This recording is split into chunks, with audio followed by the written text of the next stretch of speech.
तो आज हम मॉडर्न हिस्ट्री में क्या पढ़ेंगे, बंगाल विभाजन 1905 से लेकर के 1947 तक का समयकाल। ठीक है, तो ये आरआरबी एनटीपीसी के लिए है। और मैंने जो कहा था कि जब तक एनटीपीसी का एग्ज़ाम नहीं हो जाता तब तक हम एनटीपीसी के लिए अपनी सीरीज़ चलाते रहेंगे। तो हमारी डेली सीरीज़ चलती है।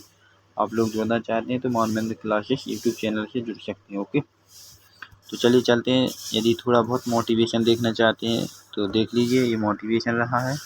और एक बार मैं सुना कर भी बता सकता हूँ कि मेहनत की राह में पग बढ़ाते जाओ, सफलता के पत्थर भी सीढ़ी बनाते जाओ, पसीने की स्याही से लिखो अपनी तकदीर, सपनों के आकाश को यूं ही छूते जाओ।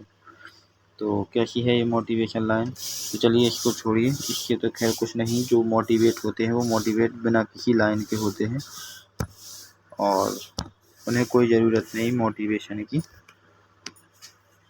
चलिए पहले क्वेश्चन पे चलते हैं, इससे आप लोगों के मोटिवेशन का पता चल जाएगा। तो बंगाल विभाजन कब हुआ था? तो बंगाल विभाजन बताइए कब हुआ था? बंगाल विभाजन 1905 में हुआ था। ठीक है न? चलिए अगला क्वेश्चन क्या है इसमें, बंगाल विभाजन किस वायसराय के समय हुआ था? जो बंगाल विभाजन हुआ था वो किस वायसराय के समय हुआ था? तो जो बंगाल विभाजन हुआ था लॉर्ड कार्जन के समय में हुआ था। ठीक है, और चलिए अगला क्या है क्वेश्चन, बंगाल विभाजन के विरोध में कौन सा आंदोलन शुरू किया गया था? तो बंगाल विभाजन के विरोध में जो आंदोलन शुरू किया गया था वो था स्वदेशी या बहिष्कार। कौन था? स्वदेशी या जिसको हम बहिष्कार भी कहते हैं। ठीक है, कौन सा? स्वदेशी या बहिष्कार। ठीक है, तो इसका राइट आंसर बनेगा सी। क्या बनेगा? सी। अगला क्वेश्चन बोलिए इसका आंसर क्या है? स्वदेशी आंदोलन के दौरान किसने बायकॉट किया था? बायकॉट शब्द को उपयोग किए कहो तो जब स्वदेशी आंदोलन आया था, तो इसके लिए बायकॉट शब्द का जो उपयोग किया था वो किसने किया था बताइए? तो बायकॉट शब्द का प्रयोग किया था अरबिंदो घोष ने। ठीक है, उस समय कौन था? अरबिंदो घोष था। और इसने भी बंगाल विभाजन को क्या कहा था? एक वज्र की तरह बताया था। क्या कहा था इसने? वज्र की तरह। बंगाल विभाजन वज्र की तरह है, ये कहा था इसने। ठीक है, तो बंगाल का विभाजन रद्द कब किया गया था? बताइए, बंगाल का विभाजन रद्द कब किया गया था? तो रद्द किया गया था 1911 में। क्यों? तो यहाँ पर मैं आपको बता दूं, इंग्लैंड के शासक थे जॉर्ज पंचम। कौन थे? जॉर्ज पंचम। जॉर्ज पंचम के द्वारा किया गया था, क्योंकि उस समय दिल्ली में बम कांड हुआ था हार्डिंग के द्वारा। किसके द्वारा? हार्डिंग ने उस वक्त दिल्ली में बम कांड किया था। तो जॉर्ज पंचम और विलियम मैरी की पत्नी दोनों ने बोल दिया था कि बंगाल विभाजन रद्द करो और भारत की राजधानी किसको बनाओ? दिल्ली को। ठीक है, क्या कहा था? दिल्ली को, दिल्ली को भारत की राजधानी बना दो। ठीक है, तब जाकर 1912 में भारत की राजधानी दिल्ली बनी। अगला क्वेश्चन यहाँ पर है कि 1906 में मुस्लिम लीग की स्थापना कहाँ पर हुई थी? तो 1906 में मुस्लिम लीग की स्थापना वो जो की गई थी वो ढाका के नवाब द्वारा की गई थी और आगा खां प्लस मोहसिन मुल्क। और कौन कौन थे इसमें? मोहसिन मुल्क भी थे, मोहसिन मुल्क। ठीक है, चलिए अगला क्वेश्चन रहेगा हमारा कि वंदे मातरम गीत आंदोलन का जो प्रतीक है वो बन गया। कौन बन गया वंदे मातरम गीत के आंदोलन का प्रतीक? तो असहयोग आंदोलन या एक मिनट स्वदेशी आंदोलन, भारत छोड़ो आंदोलन, तो मैं आपको बता दूं, या फिर सविनय अवज्ञा आंदोलन। तो इसका जो प्रतीक था वो था स्वदेशी आंदोलन। क्या था? स्वदेशी आंदोलन। ठीक है, अगला क्वेश्चन आपके सामने आता है कि 1911 में भारत की जो राजधानी कोलकाता से कहाँ स्थानांतरित की गई थी? तो 1911 में भारत की जो राजधानी है वो दिल्ली स्थानांतरित की गई थी और 1912 में। ठीक है, कब? 1912 में। ओके, अगला क्वेश्चन हमारा रहेगा कि बंगाल विभाजन की जो पुनः संरचना का औपचारिक ऐलान है वो कब हुआ था? बंगाल विभाजन की पुनः संरचना तो 1911 को रद्द किया था, लेकिन 12 दिसंबर 1911 को इसको फिर इसकी पुनः संरचना की गई थी। अगला क्वेश्चन हमारा रहेगा किस बंगाली नेता को युवाओं का गुरु कहा जाता है? युवाओं का गुरु। जो युवा लोग होते हैं, कौन से बंगाली नेता को युवाओं का गुरु कहा जाता है? तो वो कहा जाता है सुभाष चंद्र बोस को। ओके, कुछ क्वेश्चन ऐसे होते हैं जिनका डायरेक्ट आंसर दिया जाता है, उन्हें हम आइडेंटिफाई नहीं कर सकते।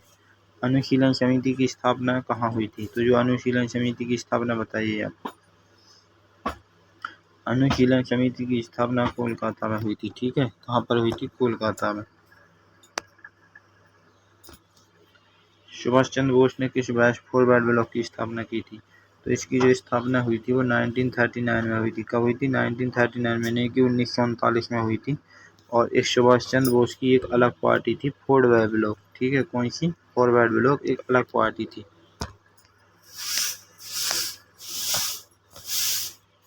कौन सा अखबार सुभाष चंद्र बोस द्वारा शुरू किया गया था? तो कौन सा अखबार सुभाष चंद्र बोस द्वारा शुरू किया गया था?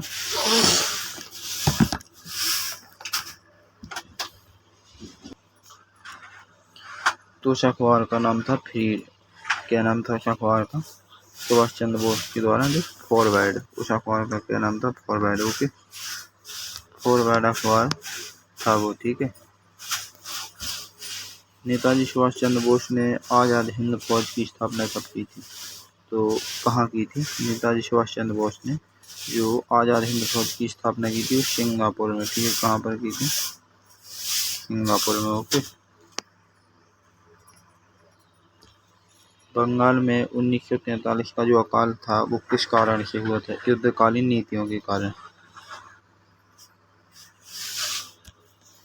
बंगाल में अकाल के समय ब्रिटिश गवर्नर कौन था? बताइए। बंगाल में अकाल के समय ब्रिटिश गवर्नर कौन था? ये थोड़ा पीपीटी का मिस्टेक हो गया। तो बंगाल में जो बोरेल था, क्या था? बोरेल। क्वेश्चन एक बार और देख लीजिए। बंगाल में अकाल के समय जो गवर्नर था, अकाल जब बंगाल में पड़ा उस वक्त बोरेल वहाँ का गवर्नर था। ओके, देखो जो बंगाल की स्वराज पार्टी के प्रमुख नेता, तो जब स्वराज पार्टी बनी थी तो मोतीलाल नेहरू और CR दास दोनों थे इसमें, बट इसमें CR दास मतलब चित्तरंजन दास, तो इसमें ओनली आंसर है चित्तरंजन दास, तो हम चित्तरंजन दास कर देंगे। ओके, देशबंधु की उपाधि किसे दी गई? देशबंधु की उपाधि चित्तरंजन दास को दी गई। देशबंधु की उपाधि किसे दी गई? तो चित्तरंजन दास को। ओके, कोलकाता अधिवेशन 1920 में किसने असहयोग आंदोलन का समर्थन किया था? बताइए। कोलकाता 1920 में किसने असहयोग आंदोलन का समर्थन किया था? तो इसका राइट आंसर क्या होगा? क्या है इसका आंसर? असहयोग आंदोलन के समर्थन महात्मा गांधी। भारत छोड़ो आंदोलन के दौरान बंगाल में प्रमुख भूमिका निभाने वाली महिला बता दीजिए। तो भारत छोड़ो आंदोलन के दौरान जो बंगाल में प्रमुख भूमिका निभाने वाली महिला थी वो थी मातंगिनी। कौन थी वो? मातंगिनी हाजरा। ओके, तो आज हमारे इतने क्वेश्चन कंप्लीट होते हैं। और देखो ये इसको काटो।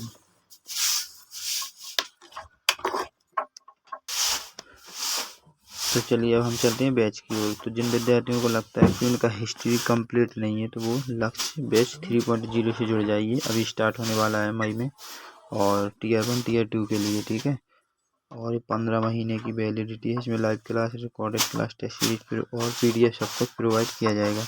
इस पर आप कॉन्टैक्ट भी कर सकते हैं। और जो कूपन कोड है, डिस्काउंट कूपन कोड, वो है MC098। इस पर आपको 80% डिस्काउंट मिल जाएगा। कितना? 80% डिस्काउंट होगा। और ये जो बैच है ना, ये कितने का है? ये 999 रुपये का है, बट 80% डिस्काउंट मिलेगा तो 99 रुपये में मिल जाएगा। ठीक है, ओके, और वो भी कितनी? 15 महीने के लिए। 15 महीने के लिए। ठीक है, तो आज के लिए बस इतना ही। वीडियो को शेयर जरूर कर देना ताकि और भी विद्यार्थी बैच से जुड़ सकें। ठीक है, तो ये कंप्लीट बैच होगा लक्ष्य 3.0। ठीक है, लक्ष्य बैच 3.0। तो आज के लिए बस इतना ही। थैंक यू दोस्तों, वीडियो को जल्दी से जल्दी शेयर कर दीजिए।